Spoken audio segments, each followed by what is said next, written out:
옆에 분에게 이렇게 인사하겠습니다. 아유, 보고 싶었어요. Please say I miss you. Yeah.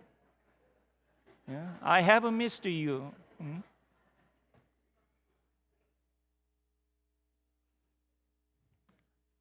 제가 지난주 월요일부터 목요일 날까지 달라스에서 모임을 가졌습니다. 미국 전역에 있는 한인연합감리교회 270개 중에 60개 교회의 목사님들과 그다음에 교회 지도자들이 모여서 우리 연합감리교회가 처한 상황 가운데 우리는 어떻게 대처해야 할 것인가를 의논하고 또 성서의 진리를 고수하기에 우리는 말씀 따라가야 한다는 데 모두가 공감을 했습니다. 지금 오늘부터 이제는 GMC라고 하는 글로벌 메토디 처치라고 하는 새로운 교단이 론치가 됐어요. 시작이 되었습니다. 그래서 연합감리교회에서 글로벌 메토디 처치로 나가고자 하는 교회들이 이제 줄을 서게 돼 있어요. 저희는 교단적 상황을 볼 때 더 이상은 연합감리교회에 남아 있으면 성경의 진리를 고수할 수 없기 때문에 교단을 떠나서 새로운 미지의 땅이죠. 알려지지 않은 글로벌 메토디 처치에 가입하려고 준비 과정에 돌입했습니다. 사실 이런 결정과 교단 탈퇴의 과정이 각 교회, 각 목사님들에게는 큰 어려움을 가져올 수 있다는 것을 모두가 인식하고 있습니다. 그럼에도 불구하고 성경적 진리를 지켜야 한다는 데는 모두가 공감을 합니다. 할렐루야. 여러분 아시는 것처럼 저희 연합감리교회가 동성연애 문제로 수십 년간 몸살을 앓다가 이 문제가 급격하게 많은 문제를 최근에 가져왔습니다. 아시는 것처럼 에피스코플 처치나 PCUS나 이 문제로 이미 교단이 나눠졌고 이제는 저희 교회까지 왔어요. 교단 탈퇴는 사실 복잡하고 험난한 과정입니다. 이것은 마치 험난한 바다에서 바다 위를 걷겠다라고 배에서 내리는 것처럼 큰 위험을 감수해야 하는 일입니다. 그러나 이 과정을 통해 폭풍을 잠잠케 하시는 예수님을 경험한 것과 같은 놀라운 축복을 우리가 경험하게 될 줄 믿습니다, 여러분. 오늘 본문은 우리들에게 예수님에 대해 세 가지 중요한 교훈을 주고 있습니다. 예수님이 어떤 분일까요? 말씀을 통해 우리가 예수님을 경험하길 바랍니다. 첫 번째, 예수님은 따라합니다. 예수님은 단련하시는 주님이시다. 오늘 본문 이야기에는 동편에 있는 베스다 줄리오스에서 서편에 있는 가버나움으로 가는데 일어난 일이에요. 요한복음 6장 17절을 보니 배를 타고 바다를 건너 가버나움으로 가는데 이미 어두웠고 예수는 아직 저희에게 오시지 아니하셨더니 라고 말씀합니다. 오늘 본문에서 예수님은 제자들을 서둘러 가버나움으로 보내시는 거예요. 성경 말씀을 단지 마태복음 뿐만 아니라 마가복음, 누가복음, 요한복음 이 모든 성경을 같이 이렇게 들여다보면 재미있습니다. 마태복음 14장 22절에서는 이렇게 말씀하죠. 우리 같이 읽겠습니다. 자, 시작. 예수께서 즉시 제자들을 재촉하사. 그래요, 예수님께서 제자들을 이 갈릴리 호수, 바다라고 하는 이 갈릴리 호수를 건너서 가도록 하기 위해서 배에 태워서 재촉해서 보내셨다고 얘기를 하고 있어요. 같이 보는 시납틱 가스프린 마가복음 6장 45절도 이렇게 말씀합니다. 우리 같이 읽겠습니다. 자, 시작. 예수께서 즉시 제자들을 재촉하사. 여기도 똑같이 예수님이 서둘러서 그들을 내어 쫓듯이 그들을 배에 태워서 가버나움 쪽으로 가도록 하셨다는 거예요. 우리가 던져야 할 질문은 왜 예수님께서 이렇게 서둘러서 제자들을 배에 태워 가버나움으로 보내시려고 하셨을까입니다. 그 이유를 우리는 요한복음 6장 15절에서 찾을 수가 있습니다. 우리 같이 읽겠습니다. 자, 시작. 그러므로 예수께서 저희가 와서 자기를 억지로 잡아 임금 삼으려는 줄을 아시고 다시 혼자 산으로 떠나 가시니라. 여러분, 사람들이 예수님을 임금 삼으려고, 억지로 임금 삼으려고 했다는 거예요. 아니 무슨 일이 있었기에 사람들이, 군중들이, 제자들이 예수님을 왕으로 삼으려고 했을까요? 여러분, 우리가 읽었던 본문 바로 이전에 일어났던 사건은 무엇이었을까요? 그것은 무려 5천 명이나 되는, 장정만 5천 명이나 되는 사람들을 오병이어, 떡 5개와 그리고 물고기 2마리로 먹이신 일이에요. 여자와 어린아이를 포함하면 그 수가 어마어마할 것입니다. 마태복음 14장 21절은 분명히 이렇게 말씀하고 있어요. 같이 읽겠습니다. 자, 시작. 먹은 사람은 여자와 아이 외 5천 명이나 되었더라. 여자와 아이들을 포함하면 그 수가 2만 명은 되었을 것입니다. 아니 더 되었을 수도 있어요. 그 빵 먹은 사람들은 예수님을 왕으로 삼고자 했다는 거예요. 아니 로마의 착취를 받고 있는 우리들인데, 먹고 사는 게 너무나도 빡빡하고 힘든데, 만약 저분이 우리의 임금이 된다라면 우리는 먹고 사는 걱정은 없을 거야. 그렇지 않습니까? 그들이 무엇을 바랬을까요? 그들 나름대로의 욕심인 거예요. 저분이 왕 되었으면 좋겠다라는 욕심이 예수님께서 베푸신 기적 가운데 그 오병이어의 그 음식을 맛봤던 사람들은 다 그런 욕심을 가졌습니다. 제자들은 어땠을까요? 제자들이 몰랐을까요? 군중들이 저분을 왕 삼았으면 좋겠다라고 하는 그들의 욕심을 모르고 있었을까요? 아니요, 그들 안에도 그런 욕심들이 있었어요. 사람들이 저분이 왕이 되었으면 좋겠다, 메시아야 저분이. 제자들도 우리 선생님이 드디어 임금이 되면 우리는 한 자리 하겠지, 영의정이 될 수 있을 거야, 좌의정이 될 수 있을 거야, 나는 국방장관이야, 나는 재정장관이야, 다 이러고 있었습니다.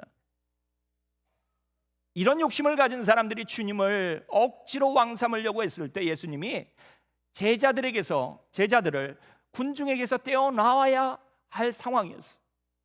그러지 않으면 사역을 이끌고 갈 수 없는 상황이었습니다. 그래서 억지로 배에 태워서 제자들을 가버나움 쪽으로 보내시는 거예요.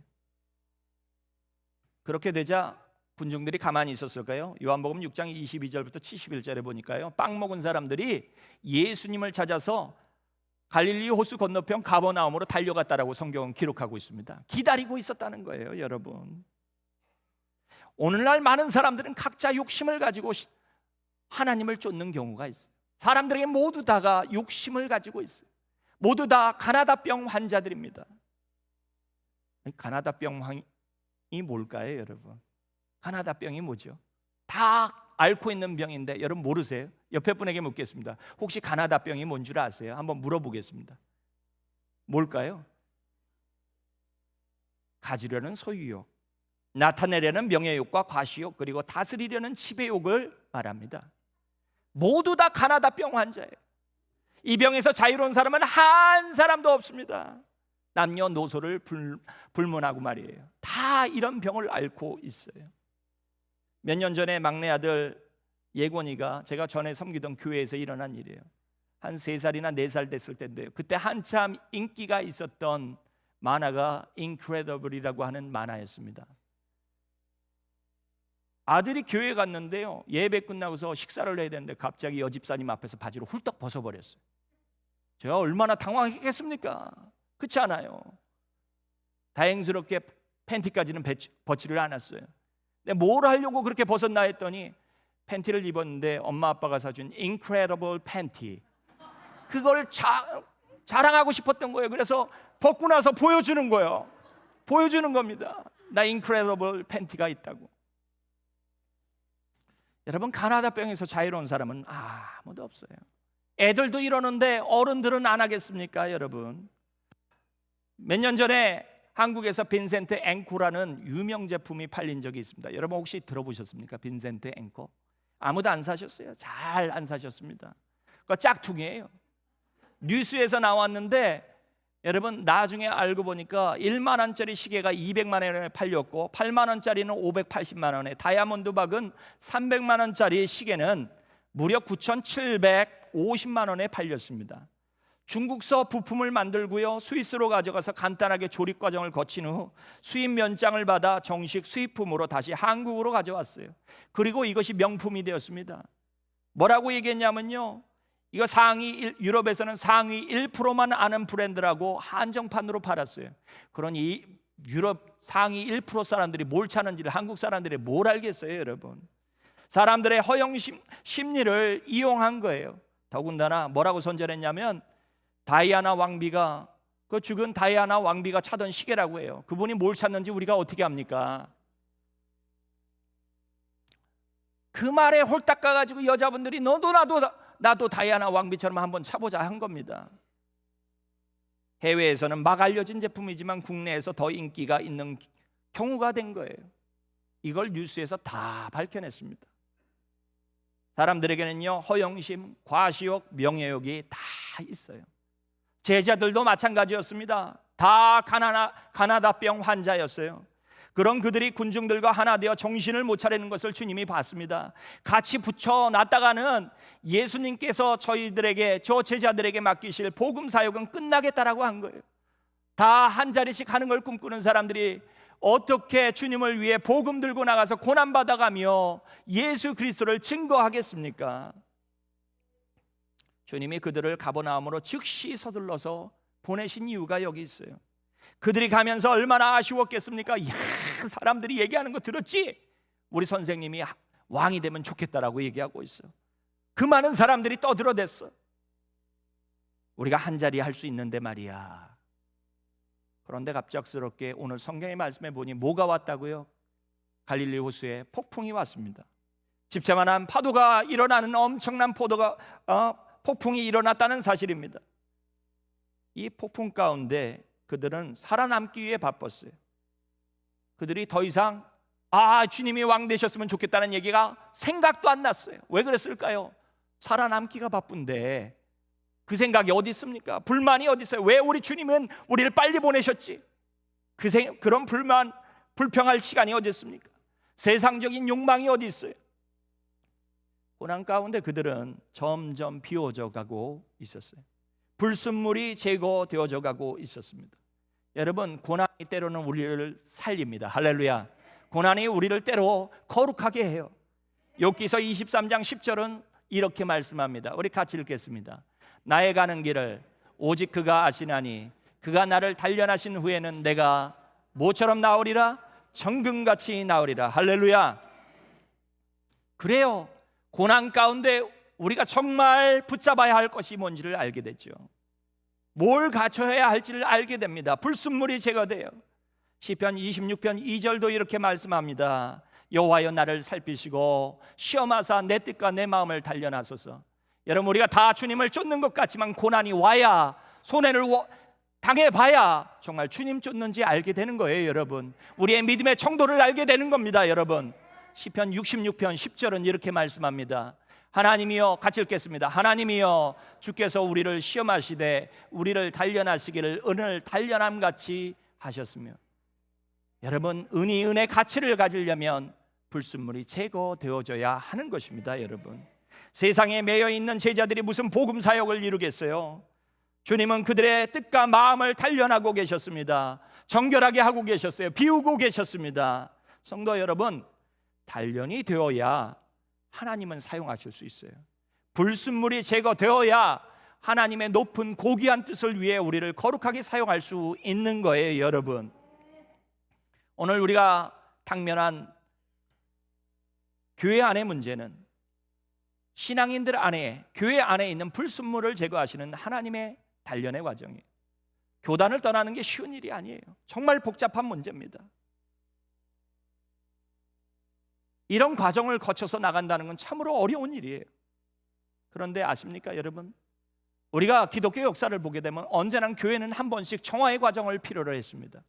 마틴 루터가 종교개혁을 할 때 캐톨릭 교회에 문제가 뭐였습니까? 면죄부를 팔았어요. 돈을 받고 사람들이 죄를 용서받는다라고 했습니다. 심지어 죽은 사람들에게, 죽은 가족들이 천국 갈 수 있도록 그 죄 많은 영혼들이 교회에다 돈을 내면 구원을 받을 수 있다라고 교회가 황당한 이야기들을 했습니다. 그 과정에 하나님께서 마틴 루터라는 사람을 통해서 종교를 개혁하셨어요. 교회를 다시 교회답게 하셨습니다. 할렐루야. 오늘도 마찬가지예요. 여러분, 교회가 성경 말씀에서 떠날 때, 동성연애가 아무 문제도 아니라고 얘기할 때 이것은 성경과 위배됩니다.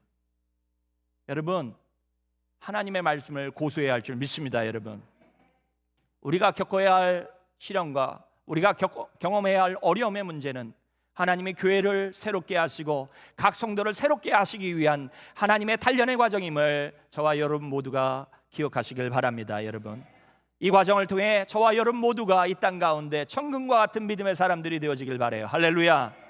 두 번째, 여러분, 오늘 이 말씀 속에 주님은 어떤 분이셨을까요? 따라합니다. 예수님은 지나가시는 주님이셨다.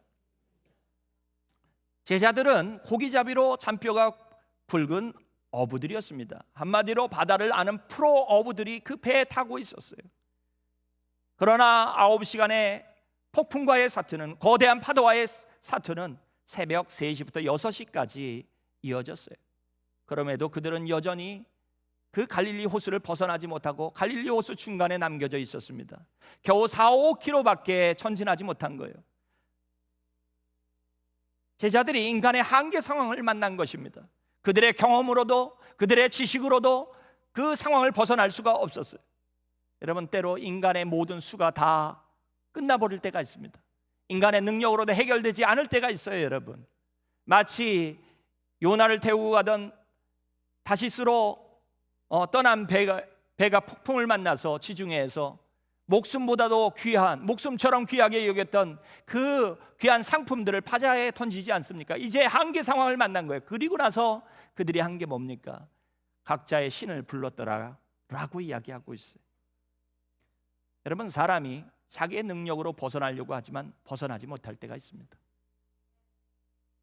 하나님이 아니면 안 된다라고 부르짖을 수밖에 없는 때가 있어요. 여러분, 그 상황을 때로는 우리 삶에 경험하게 될 때가 있습니다. 그것을 통하여 우리는 정말 하나님 앞에 엎드리면 안 되는구나 하는 것을 깨닫게 됩니다. 여러분 삶 가운데 임한 고난을 통하여 하나님을 더욱더 가까이 붙잡는 저와 여러분 되시길 축원합니다.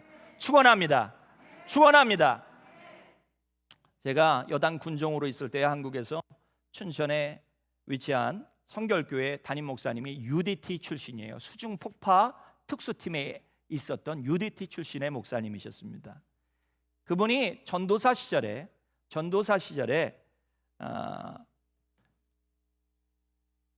그 중고등부 사역을 하는데요. 그 중고등부 사역하는 그 학생 하나가 변비와 치질로 아주 고생을 하는 학생이 하나 있었어요.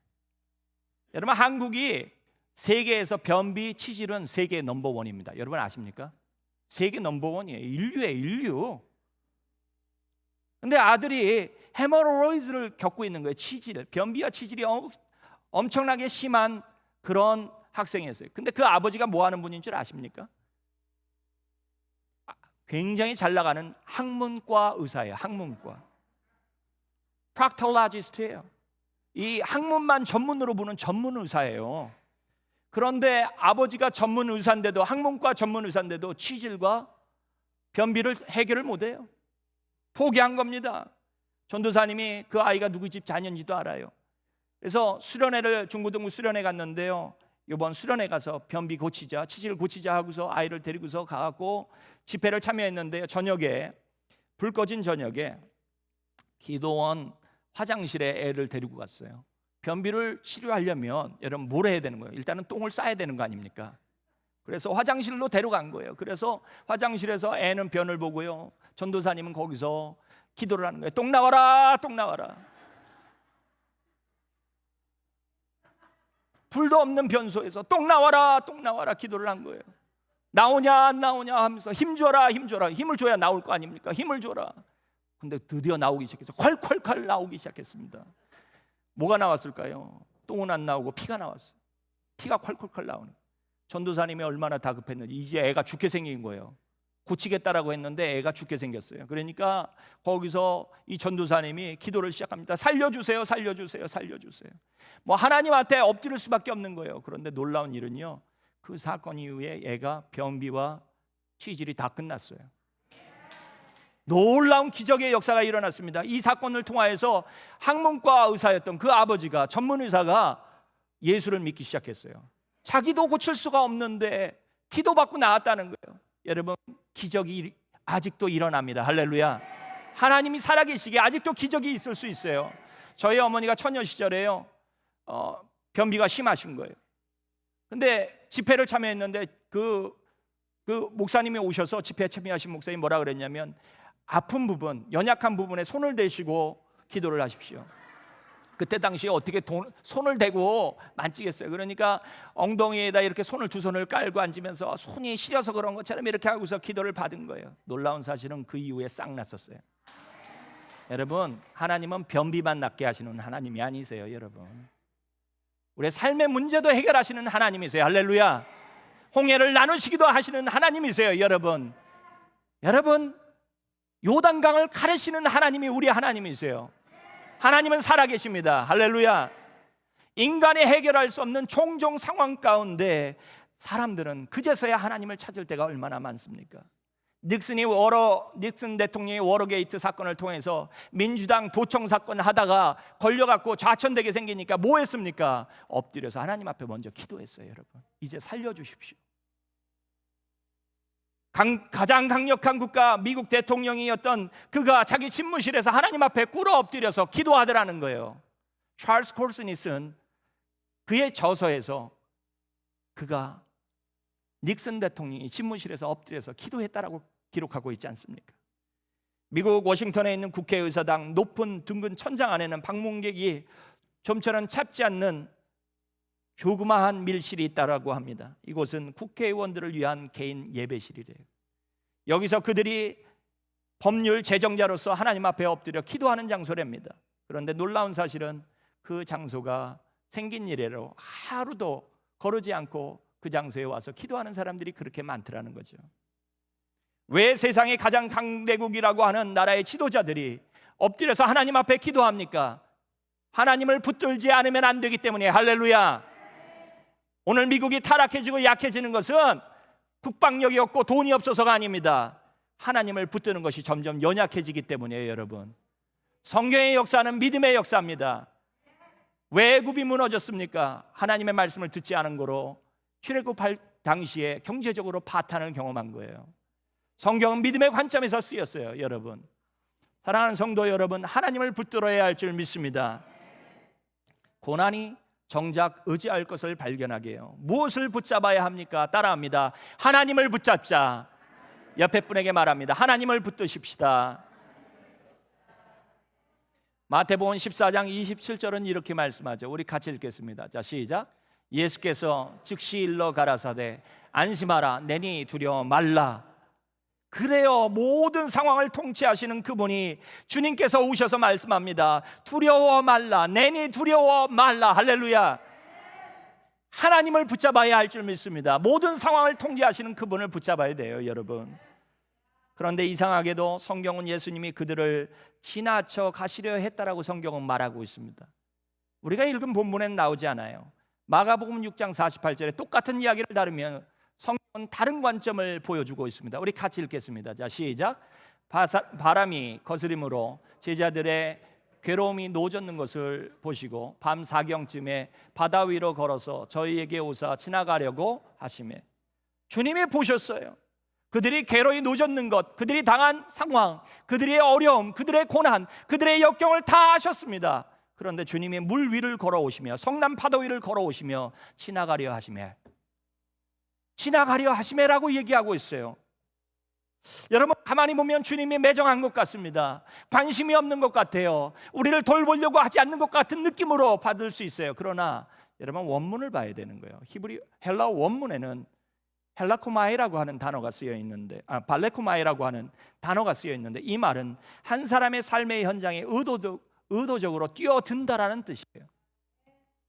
주님이 갈릴리 바다를 제자들을 비껴서 갈 수 있었어요. 멀리 돌아서 갈 수도 있었습니다. 그런데 주님이 굳이 옆으로 지나가시더라는 거예요. 굳이 주님이 보이는 장소에서 지나가시더라는 거예요. 왜요? 의도적으로 주님을 보이시기 위해서. 고난받는 그들에게 하나님은 우리의 삶에 뛰어들길 원하십니다. 할렐루야.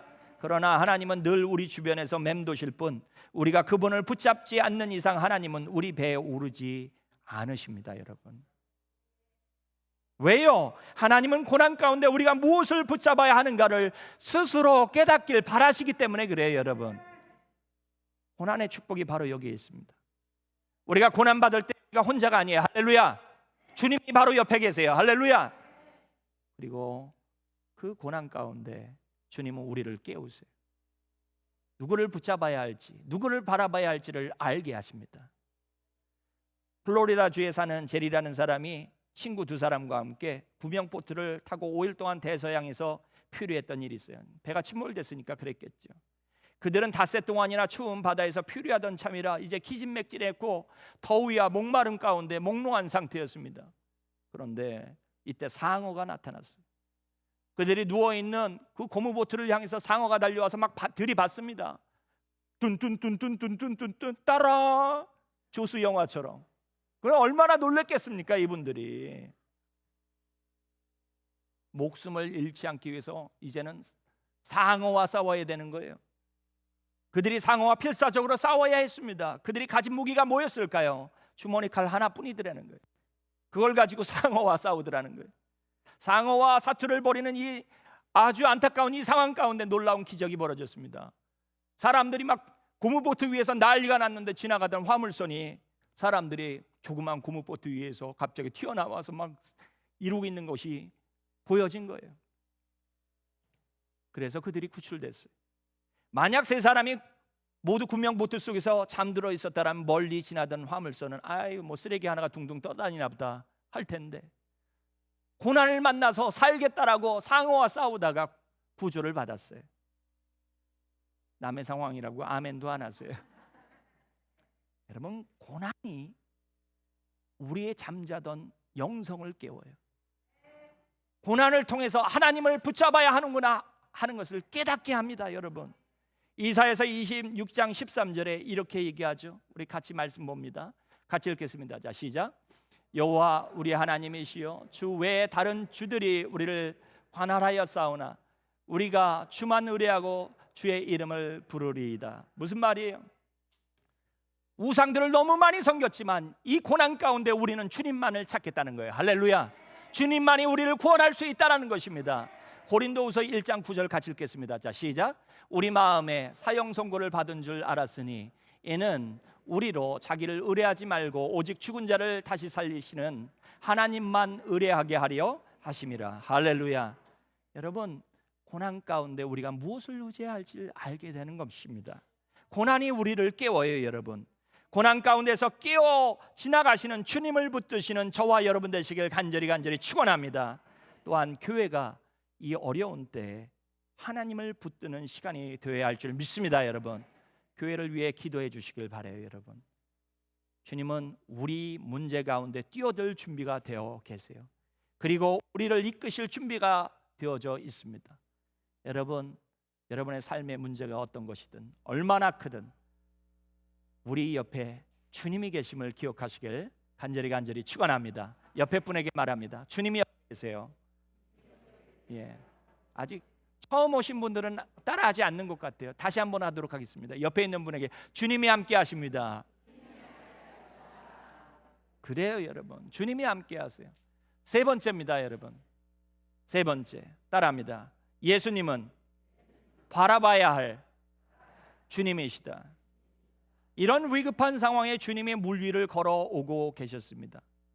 그들의 어두워진 눈은 주님을 귀신처럼 여겼어요. 그러나 주님이시라는 사실을 안 제자들 중에 특별한 제자 누굴까요? 베드로가 먼저 말을 이었습니다. 뭐라고 얘기했을까요? 마태복음 14장 28절입니다. 같이 읽습니다. 자, 시작.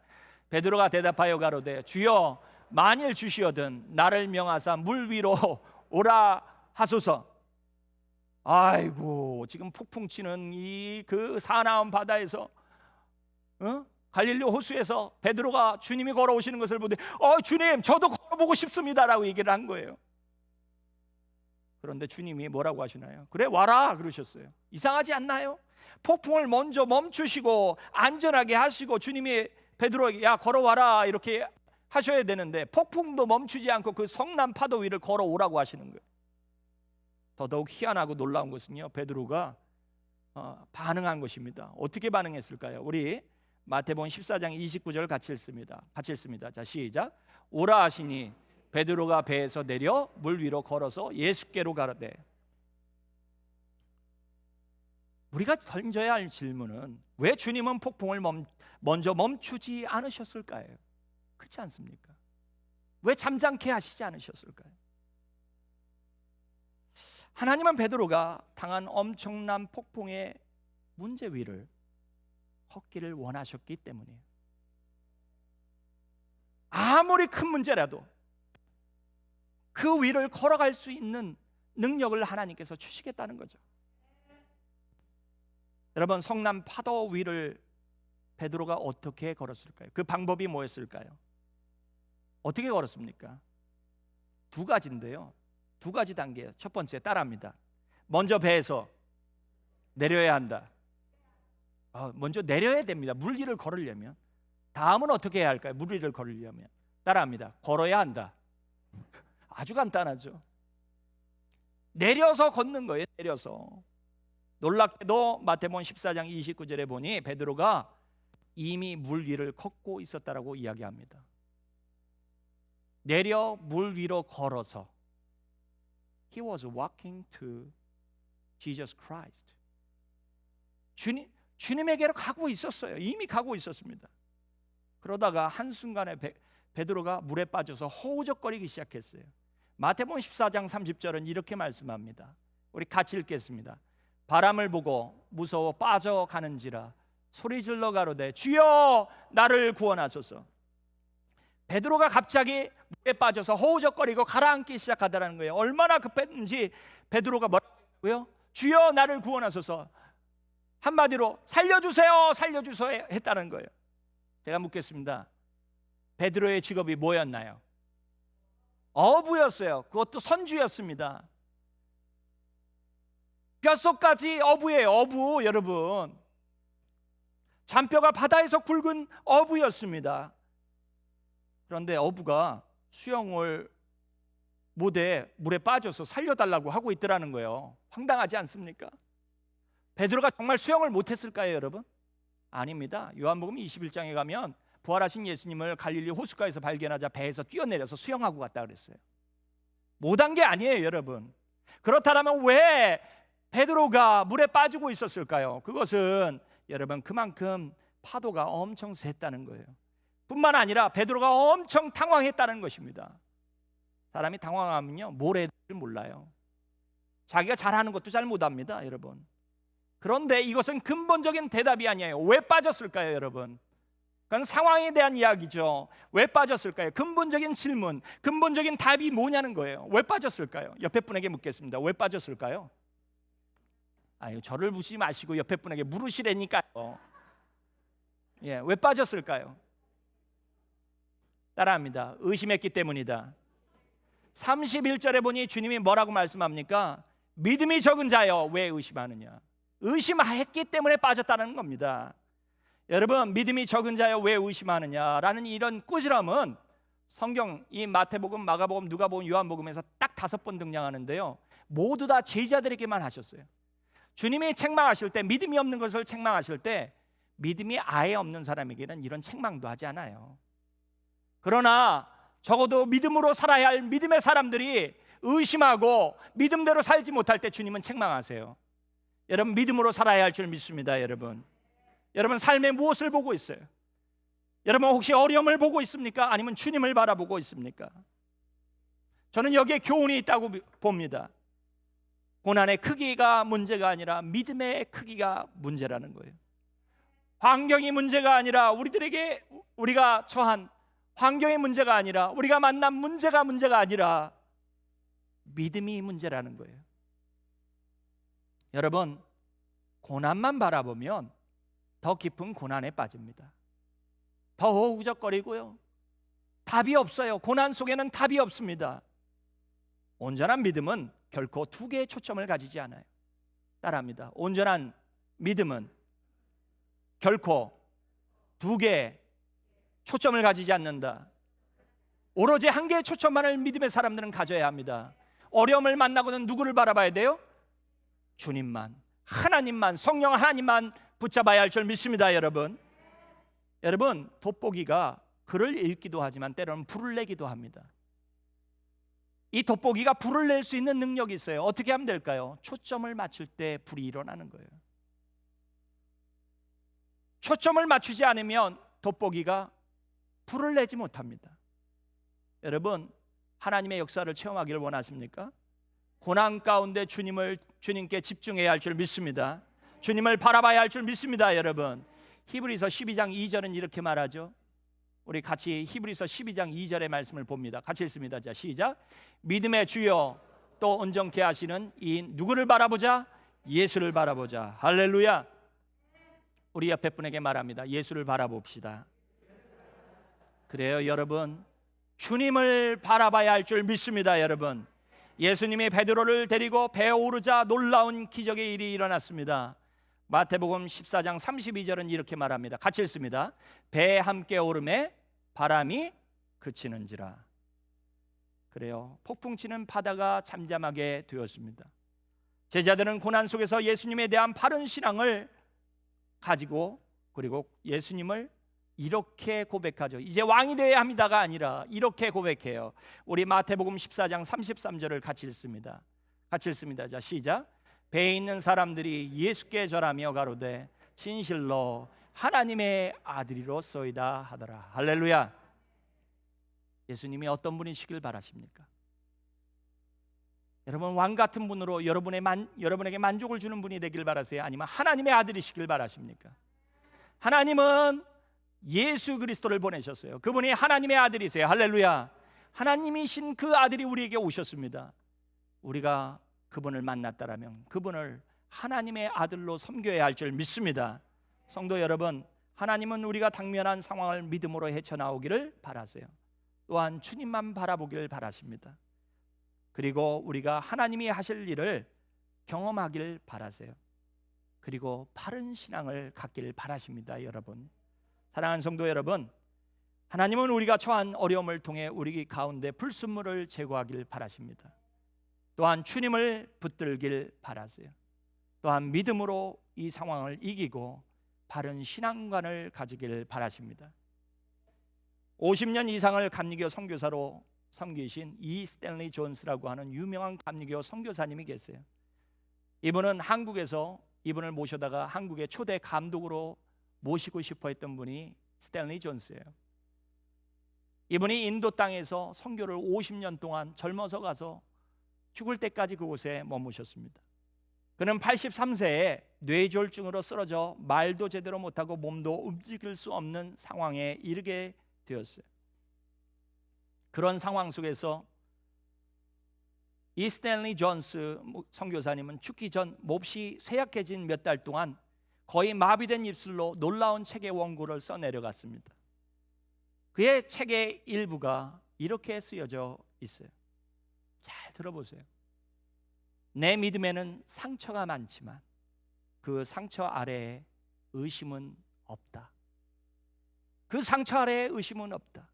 그리스도께서 내 전 존재의 동의와 내 평생의 협조를 받아 나를 붙드신다. 내가 부르는 노래는 명곡이다. 중년의 환멸과 노년의 냉소와 더불어 잦아드는 젊은 혈기로 잠시 부른 노래가 아니다. 이제 나는 나이가 83세다. 그러나 내가 처음 믿음의 길에 발을 들여 놓았던 18살 때보다 내가 그리스도인이라는 사실에 더욱 신명이 난다. 83세. 그는 뇌졸중으로 쓰러졌고 말도 못하고 이제 누워 있어야 하는 안타까운 상황이었지만 그는 신앙을 노래합니다. 아니, 젊어서 편안할 때보다 병을 앓으면 더욱더 주님을 붙잡습니다. 여러분, 고난을 만났습니까?